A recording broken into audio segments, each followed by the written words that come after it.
क्या कश्मीर में आतंकवाद की मानसिकता अब इतनी खतरनाक हो चुकी है कि किसी भी इंसान को इंसान समझने से पहले उसे धर्म के तराजू पर तौला जाता है और फिर उसी पहचान के आधार पर उसकी जिंदगी का फैसला कर दिया जाता है।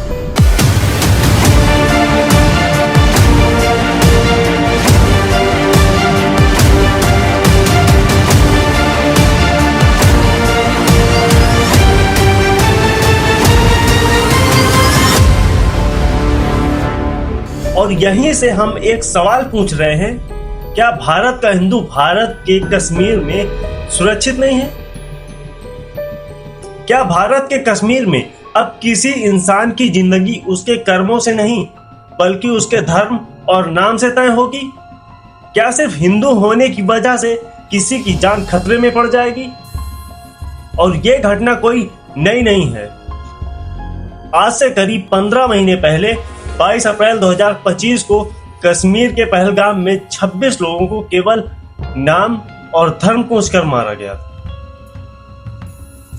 उस खबर ने भारत को अंदर से हिला दिया था कि कैसे लोगों की पैंट उतारकर, हाथ में कलावा देखकर, नाम और धर्म पूछकर बेरहमी से गोली मार दी गई और फिर उनके बच्चों से, उनकी पत्नियों से कहा गया कि जाओ जाकर बता दो अपनी सरकार से। और इस घटना को अभी ठीक से कोई भुला भी नहीं पाया। फिर से 31 जुलाई 2026 को नाम और धर्म पूछकर 2 लोगों को बेरहमी से गोली मार दी गई। नमस्कार दोस्तों, मेरा नाम अखिलेश कुमार है और आप देख रहे हैं ए ट्रैप यूट्यूब चैनल। आप लोग हमारे इस वीडियो के लास्ट तक बने रहें। हम आपको समझाते हैं कि कश्मीर के कुलगाम में कैसे हमला हुआ। और आप लोगों से हमारा निवेदन है कि आप लोग हमारे चैनल को सब्सक्राइब कीजिए, क्योंकि आप लोगों के सपोर्ट की बहुत जरूरत है। तो टॉपिक पे वापस आते हैं। छत्तीसगढ़ से 2 लोग जो 500,000 रुपए की मजदूरी करने के लिए छत्तीसगढ़ से कश्मीर गए थे कि उनके घर का खर्चा चल सके। कुलगाम जिले के केलम इलाके में एक ईंट भट्टा में काम करते थे और वो सो रहे थे। उनको जगाया गया, सबसे नाम पूछा गया और उसके बाद उनको मार दिया गया। अब सवाल तो यह है कि क्या भारत के कश्मीर में भारत का हिंदू सुरक्षित नहीं है? और दूसरा सवाल यह है, क्या सरकार की इतनी सिक्योरिटी के बाद भी यह सरकार का फेलियर नहीं है? सिस्टम का फेलियर नहीं है? क्योंकि सुरक्षा का वादा तो इन्होंने ही किया था और यह सवाल सरकार से वो ही करेंगे जिनके लाल मरे हैं कि हमारे देश की सरकार क्या कर रही है। क्योंकि 15 महीने पहले पहलगाम में हुआ था और अब कुलगाम में हुआ है। और यह सवाल सरकार से हम सब का है कि पहलगाम में हमला होने के बाद कश्मीर में क्या बदला जो फिर से कुलगाम में ये हमला हो गया। मानते हैं आपने ऑपरेशन चलाया, घर गिराए, टीआरएफ को आतंकी संगठन घोषित कर दिया, गिरफ्तारी की, लेकिन फिर भी वो इसी कश्मीर में हैं जो बाइक से आते हैं और वही सवाल दोबारा पूछते हैं, कौन हो, नाम क्या है, धर्म क्या है, अच्छा तुम हिंदू हो, 2 लोग तुम इधर खड़े हो जाओ, और गन निकाली, कॉक किया, बस ठाए 2 गोली मार दी। ये हिम्मत और हौसला कहां से आता है? ये सवाल हमारा रहेगा कि इन सब कारनामों के पीछे वो कौन सा मुखौटा है जो अभी तक हमारी सुरक्षा एजेंसियों की नजर से छिपा बैठा है, नजर नहीं आया अभी तक। कौन सा मुखौटा है?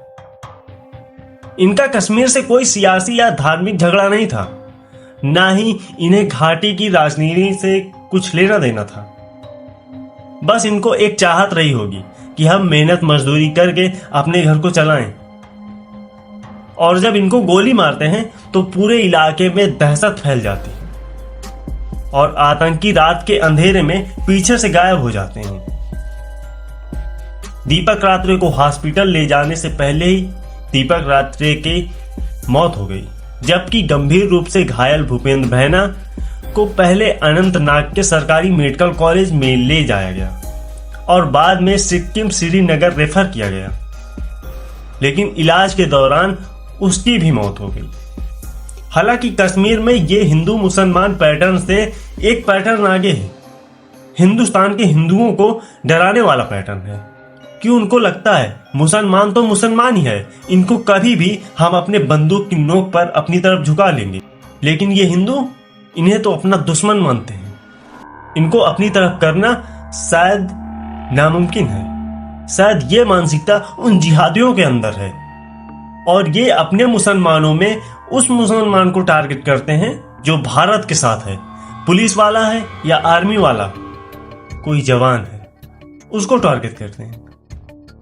आखिर आज ये सवाल हम सरकार से पूछते हैं कि कब तक यही हमारे देश में ही आतंकी को शरण मिलेगी और कब तक भारत के हिंदू को उसके नाम और धर्म पूछकर मारा जाएगा कि तुम हिंदू हो। क्या कश्मीर में किसी को भी सिर्फ इसलिए मार दिया जाएगा कि उसका सिर्फ धर्म हिंदू है? आखिर कब तक? विचार कीजिए और कमेंट बॉक्स में जरूर बताइए और ये जानकारी अपने दोस्तों के साथ भी शेयर कीजिए और हमें फॉलो कीजिए। धन्यवाद।